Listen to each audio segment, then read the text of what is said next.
বৈষম্য বিরোধী ছাত্র আন্দোলনের সঙ্গে থাকাটা তার জীবনের একটা ট্রাজিক ঘটনা ছিল বলে মন্তব্য করেছেন প্ল্যাটফর্মটির সাবেক মুখপাত্র উমামা ফাতেমা। গতকাল রাতে সামাজিক যোগাযোগ মাধ্যম ফেসবুকে নিজের ভেরিফাইড অ্যাকাউন্ট থেকে লাইভে এসে এসব কথা বলেছেন উমামা। ন্যূনতম যে মানুষটার যে একটু সেলফ রেসপেক্ট আছে না, সেই জায়গায় টিকতে পারবে না। অনেক নির্লজ্জ ভিতরে, এখানে এইসব জায়গায় থাকতে পারবে। 2 ঘন্টা 24 মিনিটের ওই লাইভে বৈষম্য বিরোধী ছাত্র আন্দোলনের সঙ্গে যুক্ত হওয়া থেকে শুরু করে বের হয়ে যাওয়া পর্যন্ত নানা ঘটনা ও তথ্য তুলে ধরেন তিনি। উমামা ফাতেমা বলেছেন, জুলাই একটা অনেক বড় ধরনের অভিজ্ঞতা ছিল, কিন্তু আমি বৈষম্য বিরোধী ছাত্র আন্দোলনের মুখপাত্র হওয়ার পর প্রথম আবিষ্কার করেছি যে এগুলো দিয়ে লোকজন নানা রকম কিছু করছে। চাঁদাবাজির অভিযোগ আসতো, এক একজনের এগেনস্টে স্বজনপ্রীতি, তারপর শেল্টার দেওয়ার যে বিভিন্ন ধরনের অভিযোগ আসতো, এগুলো তো আমি খুব ভালো করেই জানতাম। আমার মাথায় কখনোই আসেনি যে এগুলো দিয়ে টাকা পয়সা ইনকাম করা যায়। তাহলে হোয়াই ইন দ্য আর্থ এটাকে আমি একটা মানি মেকিং মেশিনে পরিণত করতে যাব। কিন্তু দুর্ভাগ্যজনকভাবে সেটাই হয়েছে। খুবই কমন, খুবই রেগুলার বেসিসেই হয়েছে। আমার কখন মাথায় আসে না যে এগুলো দিয়ে টাকা পয়সা ইনকাম করা যায়, কারণ জুলাই আগস্ট তো একটা lived experience. So why in the earth এটাকে আমি একটা মানি মেকিং মেশিনে পরিণত করতে যাব। সমন্বয়ক পরিচয়টিকে নেতিবাচক কাজে ব্যবহার করাটা যে অভ্যুত্থানের পরপরই শুরু হয়েছিল সেটিও উল্লেখ করেন উমামা। তিনি বলেন, 5 আগস্টের পরদিন সকালবেলা থেকেই দেখি সমন্বয়ক পরিচয়ে এক একজন নাকি এক এক জায়গায় গিয়ে দখল করছে। আমি একরকম অবাক হয়ে যাই যে গতকাল পর্যন্ত সমন্বয়ক পরিচয়টা দিতেই চাইছিল না, আর আজকে থেকে শুনছি সবাই সমন্বয়ক এই পরিচয়ে চাঁদাবাজি আর দখলদারি চালাচ্ছে। পরের দিন সকালবেলা থেকে দেখি সমন্বয়ক পরিচয়ে নাকি এক একজন এক এক জায়গায় গিয়ে দখল করতেছে। সো তখনই আমি কাইন্ড অফ অবাক হয়ে যাই যে কি ব্যাপার। গতকালকে পর্যন্ত তো মানুষ সমন্বয়ক পরিচয়টা দিতেই রাজি হচ্ছিল না, আর আজকে থেকে শুনি যে সবাই সমন্বয়ক। আমার মনে হচ্ছিল এখন কি রক্ষী বাহিনীর মতো সমন্বয়ক বাহিনী তৈরি হচ্ছে নাকি। সে সময় আমার মনে হয়েছিল এখন বৈষম্য বিরোধী ছাত্র আন্দোলন প্ল্যাটফর্মটার আর দরকারটা কি। এখন তো সবাইকে অ্যাকোমোডেট করা নিয়ে ভাবা উচিত। আমার চিন্তা ছিল এই প্ল্যাটফর্মটিকে আরো ব্রড অ্যান্ড ডিসেন্ট্রালাইজ করে ফেলা উচিত। পুরো জিনিসটাকে একটা দলের দিকে ডাইভার্ট করে দিতে যাচ্ছেন। একটা দল করতে হবে, দল করলেই দেশে ভালো কিছু সম্ভব। দেশে তো গতানুগতিক রাজনীতির মধ্য দিয়ে যদি পরিবর্তন সম্ভব হইতোই, তাহলে তো এত বছরেই সেটা হতো। দেশে তো সেটা সম্ভব হইতেছে না।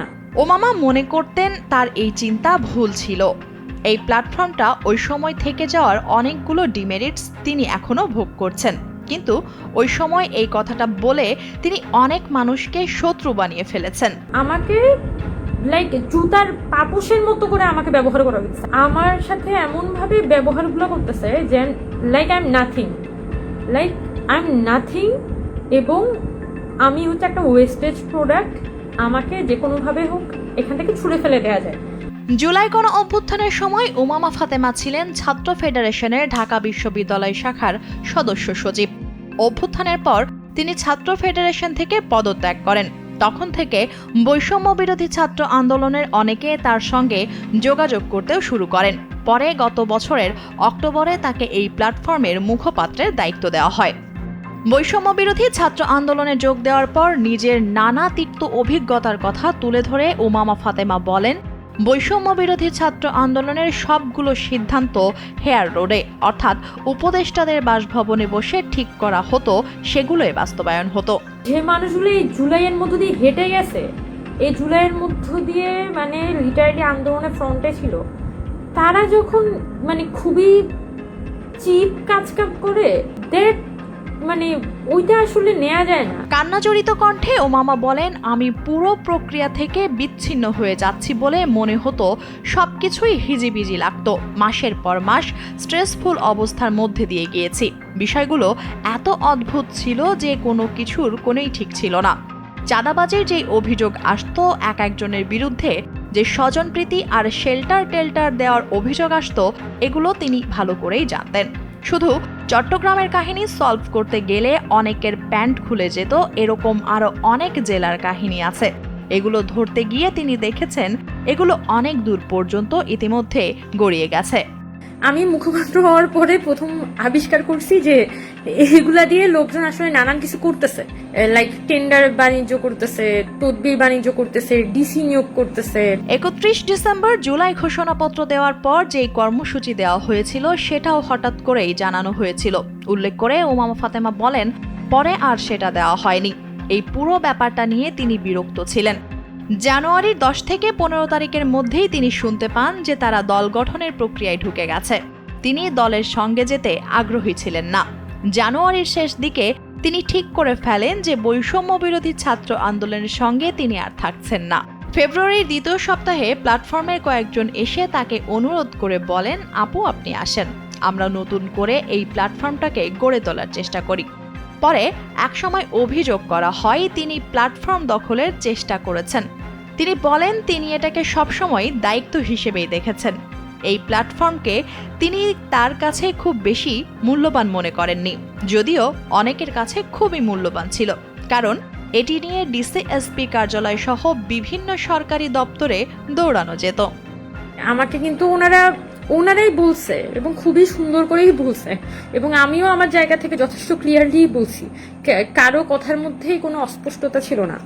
And then you are just using me like a tissue paper, nothing else. আমি টিস্যু পেপার না তো। ওমামা বলেন, ন্যূনতম আত্মসম্মান আছে এমন কেউ এই প্ল্যাটফর্মে টিকতে পারবে না। এই প্ল্যাটফর্মের সঙ্গে থাকাটা ওমামার জীবনের একটা ট্রাজিক ঘটনা ছিল। যে মানুষগুলো জুলাইয়ের মধ্য দিয়ে হেঁটে গেছে, আন্দোলনের সম্মুখ সারিতে ছিল, তারা যখন খুবই সস্তা কাজ করেন সেটিও আসলে নেওয়া যায় না। ওমামা বলেন, আমার মনে হয় গত 1 বছরে আমার অনেক সময় নষ্ট হয়েছে। আমি যদি একা কিছু কাজ করার চেষ্টা করতাম, আমি আরও ভালো কিছু করতে পারতাম। আমাদের ওপর মানসিক চাপ গেছে, কারণ আমাদের তো দেশের জন্য কিছু করার স্বপ্ন ছিল। আরেকজনের মধ্যে হয়তো স্বপ্ন নাই থাকতে পারে, তাদের হয়তো স্বপ্ন ছিল চাঁদাবাজি করবে।